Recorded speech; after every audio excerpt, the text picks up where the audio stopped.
राहुल गांधी इस लोकसभा प्रचार में दूसरी बार छत्तीसगढ़ पहुंचे, जहां उनका भाषण तो पुराना था लेकिन स्टाइल का अंदाज कुछ नया था। पहले की तरह वो इस बार भी संविधान को बचाने की बात करते नजर आए। उन्होंने कहा कि बीजेपी अगर आएगी तो संविधान ही खत्म हो जाएगा, आरक्षण खत्म हो जाएगा, दलितों का शोषण बढ़ जाएगा। लेकिन आज उन्होंने जो नया किया वो था पूरे भाषण के दौरान हाथ में संविधान को लेकर खड़े होना। वो बार बार जनता को हाथ में संविधान वाली लाल किताब दिखाते रहे। संविधान हाथ में लेकर प्रचार, लाल किताब से जीत की राह। राहुल गांधी का बिलासपुर में नया स्टाइल। इन लोकसभा चुनाव में राहुल गांधी ने प्रचार का नया तरीका निकाला है। वो छत्तीसगढ़ के बिलासपुर में देवेंद्र यादव के प्रचार में पहुंचे थे, जहां उनके हाथ में संविधान की किताब दिखी। ये गरीबों की रक्षा करता है, प्रोटेक्शन देता है, उनके भविष्य की देखभाल करता है। राहुल ने बीजेपी पर संविधान को खत्म करने का आरोप लगाया। एक तरफ वो कॉन्स्टिट्यूशन को खत्म करने में लगे हैं और दूसरी तरफ कांग्रेस पार्टी इसको बचाने की कोशिश कर रही है।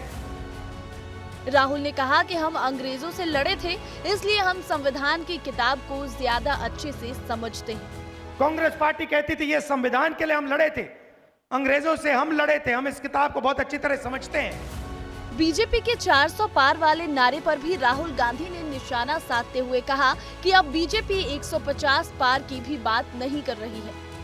पहले नरेंद्र मोदी कह रहे थे 400 पार, सुना होगा, अब बोल रहे हैं 400 पार, अब 150 पार नहीं बोल रहे हैं।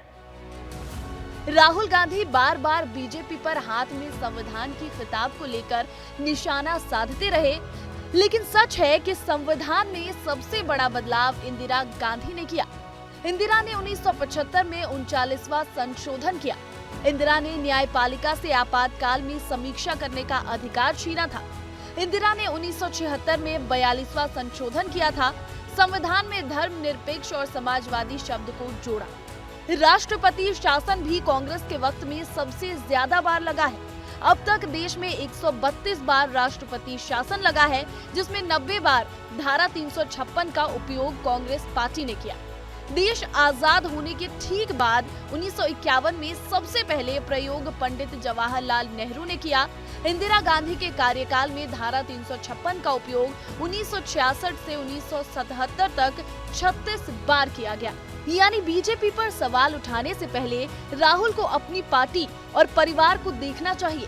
वहीं संविधान खत्म करने के आरोप से पहले संविधान पर पूरा रिसर्च भी उन्हें कर लेना चाहिए। ब्यूरो रिपोर्ट, विस्तार न्यूज। चुनाव में ऐसी बयानबाजी तो ठीक है, लेकिन संविधान को लेकर उनकी सटीक चर्चा करना जरूरी है, क्योंकि देश के संविधान के मूल रूप को कभी नहीं बदला जा सकता। इसलिए इस तरह के दावे करना कि संविधान खत्म हो जाएगा, वो ज़्यादा तार्किक नहीं लगता।